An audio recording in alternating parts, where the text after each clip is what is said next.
Alistair Mills is a cybersecurity expert with over 15 years of experience. He enjoys the challenge of running teams who work in complex technical solutions that help organizations to protect their people and secure their data. Prior to Proofpoint, Alistair worked at Forcepoint, Symantec, and Sophos. Alistair's subject today is going to be protecting people, the new perimeter. Please bring your hands together and bring a warm welcome to Alistair Mills. Thank you, Samir. Assalamu alaikum. Good afternoon, everybody. Ladies and gentlemen. As you've heard through a number of different talks throughout today, I think it's fair to say that cybersecurity and the industry in which we work has one constant, and that is change. Change in our architecture, change in the threat landscape, change in the adversaries, our businesses, digital transformation, the list goes on and on. But for the next 20 minutes or so, I would like to talk to you about what I believe is also one constant in cybersecurity. That constant is your people. Your people in your organization are your greatest asset. At the same time, we could argue that they are the greatest source of our cyber risk. However, as an industry, quite often we've focused on protecting infrastructure. Now, rightly so, but also as Rasha talked about earlier in her presentation, there's an evolution that's taking place. And as organizations move to the cloud, as they embrace hybrid cloud, private cloud, as we look to secure the infrastructure, the threat actors have pivoted and are pivoting more and more to focusing on what they perceive as our weakest link. That weakest link they see is your people. But of course, please don't take my word for it. If we look at some analyst reports, the World Economic Forum recently talked around 95% of the incidents that they reviewed viewed people as the source of cyber vulnerability in your organizations. 95%. The Verizon DBR goes on slightly less, but still talks around 83% in this year's report of incidents originating from a human factor, people-centric risk, if you will. Yet, Proofpoint actually ran an annual report called Voice of the CISO. In this report, we survey 1,400 CISOs globally, and we ask them, what is top of mind? What's the challenges? What's the things that they perceive both historically and as they look forward to the future? Now, in that report, globally, 56% of them, just over half, said that they perceived people risk as their largest vulnerability in their organization. Now, that's a global statistic, but if we bring that back down to the respondents from the kingdom, actually it drops even further. What we see there is that actually only a third of respondents from KSA suggest that people is viewed as their largest cyber vulnerability for those organizations. But let's take a step back.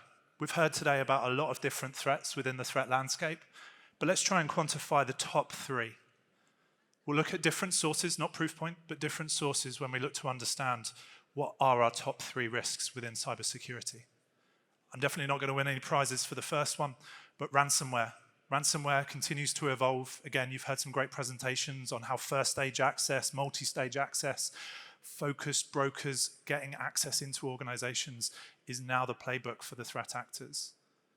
Unit 42 from Palo Alto reviewed a number of incidents, and all ransomware incidents, they found 85% of the initial threat vector was email. Email is arguably still the largest threat vector that we as an organization and as an industry face. Interestingly, the other 15% you may ask of everything else, what's that made up of? Largely RDP on the perimeter.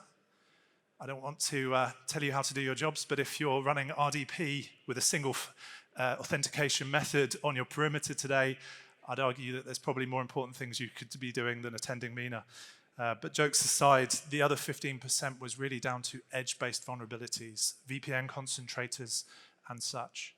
But again, as we as individuals and professional cybersecurity always focus on the largest risk, and certainly in ransomware, that is a people-centric risk coming through the email vector. On from that, the FBI did some analysis of over 800,000 incidents, and what they found through that analysis was of all of those 800,000 incidents, business email compromise, arguably the least technical vulnerability or technical attack that we see in our landscape, accounted for more financial loss than all other incidents combined. Just let that sit in for a minute. The least technical had the most impact. And again, these are pure social engineering plays. These are where we're using lures, we're using supply chain-based attacks, we're using email phishing to get that foothold inside your organization, and then use that to deploy a business email compromise, looking to obviously exfiltrate money, payment fraud, etc. And last but not least, one thing is definitely true: data does not lose itself. In order for data to be exfiltrated, a person has to be involved, whether that's their credentials, their system, but either way, 99% of all data loss incidents route back to a person. So actually, when we think about what's having the most impact in our organizations, these top 3 challenges clearly are people-centric risks that we are facing. And why is that? Well, if we think about the attacker's platform, what we've seen is this real shift to a platform. Okay, so what we're seeing is different techniques, different capabilities.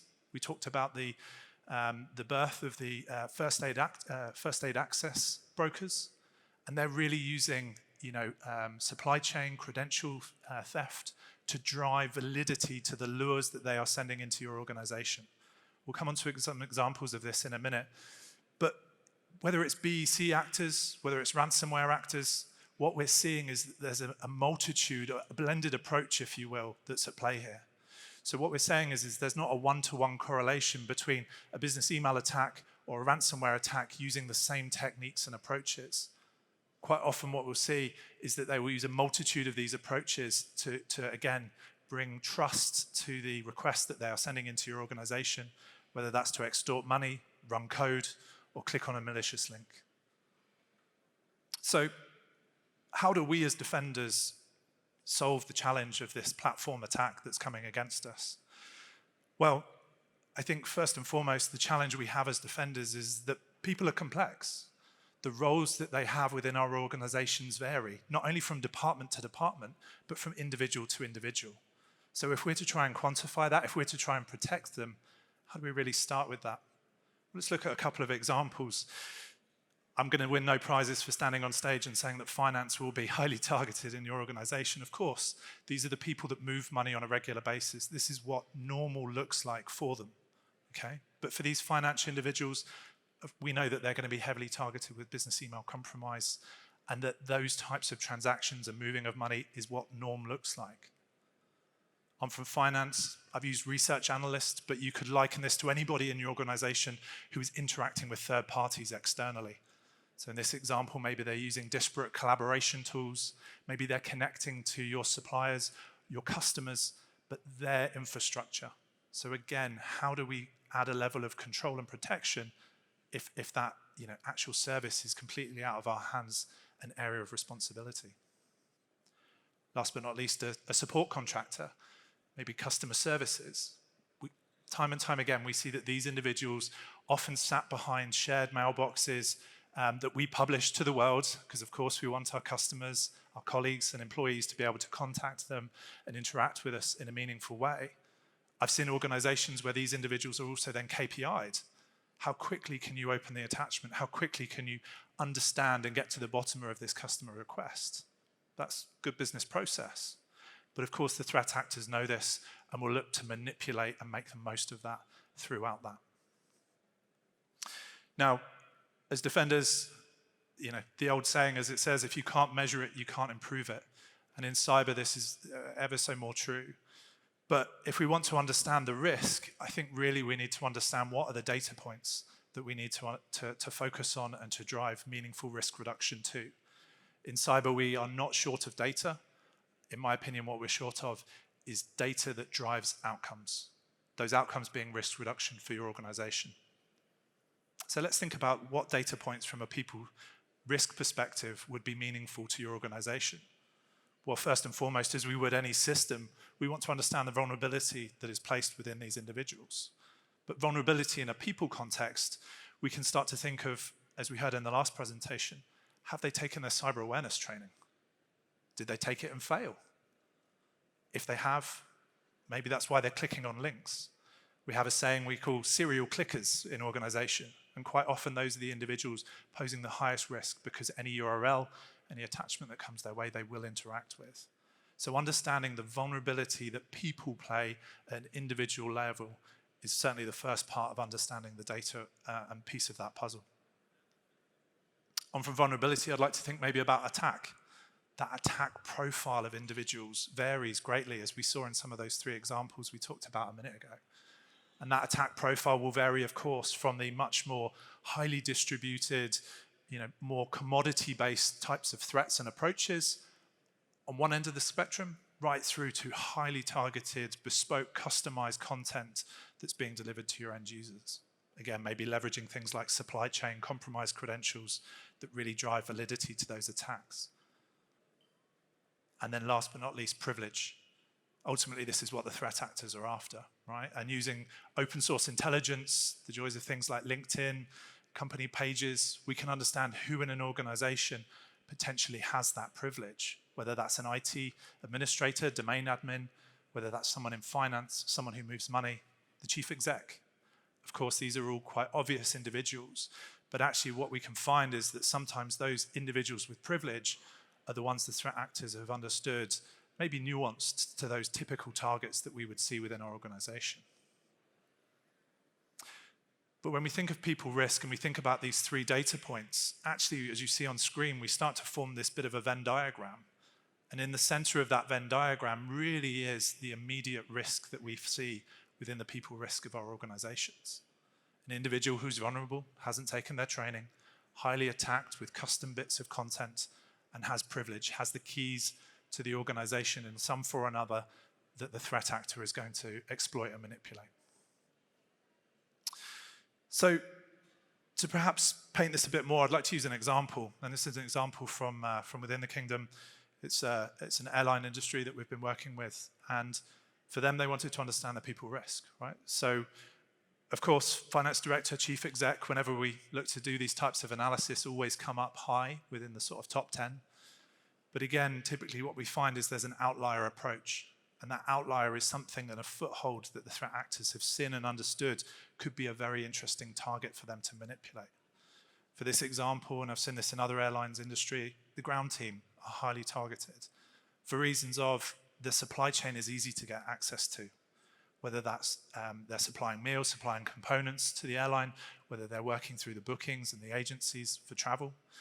But those organizations with perhaps lower spend, lower security, lower cyber hygiene become easy to compromise and then used as a springboard to enter other organizations.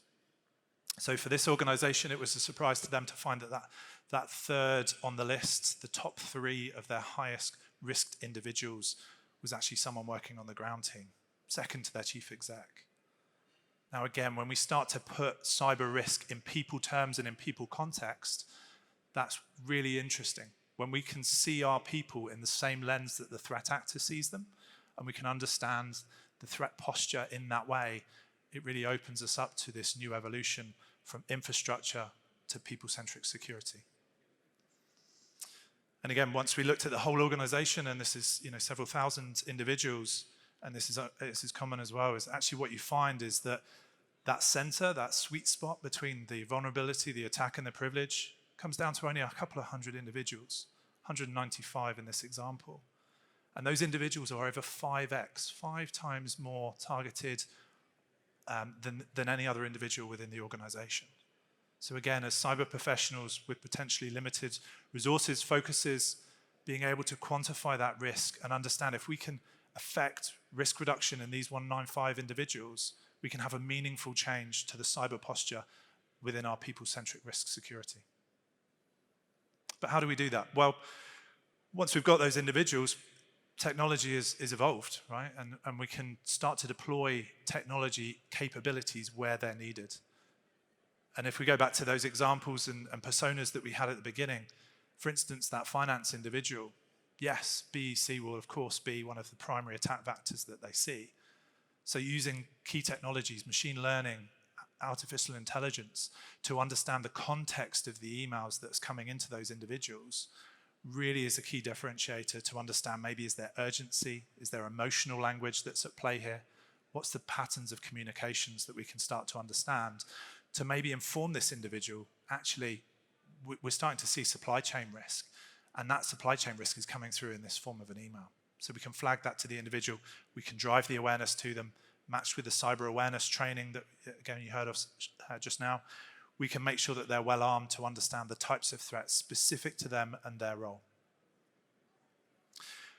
If we go back to that research analyst, working disparately externally, other technologies in the industry have also come out from web isolation. Isolation is a great way of giving the user experience, something we don't often have in security, which is matching the user experience to what they had previously, but actually removing the risk from that conversation. When we remove the risk from that, we can confidently allow them to be able to interact with third parties with the granular control, knowing that we can prohibit certain activities and behaviors during that process. And then last but not least, the support contractor. They hold customer information. We need to make sure they're fully understanding of the value of that information that they have, and again, the types of risks they perceive. If we want to take that a step further, you can even go to the point of monitoring them to understand the types of activities that's happening on these endpoints. But so, to start to summarize, why would we really look to prioritize people-centric security in this way? Well, again, as we heard, visibility is really the key foundation of this. If we can start to quantify it, we can start to understand where the risks are, who are the individuals, and place our resources, place our capabilities exactly where that risk lies. Visibility also drives further information to understand the actors, the types of individuals who are interested in getting inside your business and what their motives may be behind it, whether that's ransomware, BEC, or others. On visibility, operational efficiency is also key. The more that we can understand people risk and drive things left up the kill chain, the more that your operational teams, the less your operational teams have to deal with as they enter the environment. Unfortunately, ransomware, we've seen over time, the more destructive that's become, and we've seen different stages within that, the more important it is to keep that from entering our organization, whatever system or service it is we're using in the first place. And last but not least, effectiveness. Organizations that focus on people risk as they're starting to evolve away from infrastructure really start to see these two things come into play. An understanding, how am I being targeted? What is the threat actors doing within my industry, my vertical, my peers, and understand that, and then drive effectiveness of the outcome using these types of approaches. Now, I'm going to talk generically about this, but again, when I think of people risk, what's the key capabilities that you need to protect and understand these? The number one threat vector still very much is email when we think of people-centric security. So having capabilities in that space is going to be of utmost importance. But secondly, as you also hear, people can be the important thing here. As an industry, we've sometimes talked of people as our weakest link, and that language has to come away from cybersecurity. They are our first line of defense. There's an organization we work with within the Middle East. You may know them when I reference this, but they talk about the human firewall.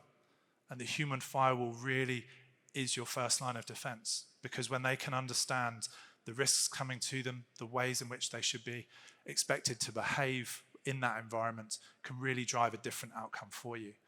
As you've heard, techniques will all constantly evolve, and we will see that from this to the next year's conference. And therefore, we need to make sure that we are educating and we're driving a culture of security awareness within our organizations to ensure that we can keep people at the forefront of what is happening. And then last but not least, of course, where the people then access services, they access data, that's also where we need to introduce a level of inspection, capability, and control, whether that's traditional techniques like data loss prevention, or more modern ones in the form of things like insider threat management, where we can start to really piece together exactly what's happening. There was a question on privacy earlier in one of the first sessions, and actually technologies like this really start to come into their own when they start to use that machine learning to understand what does good behavior look like and what does bad. And we only start to trigger and kick in when we start to understand that bad behavior patterns and see that really start to evolve in individual sessions.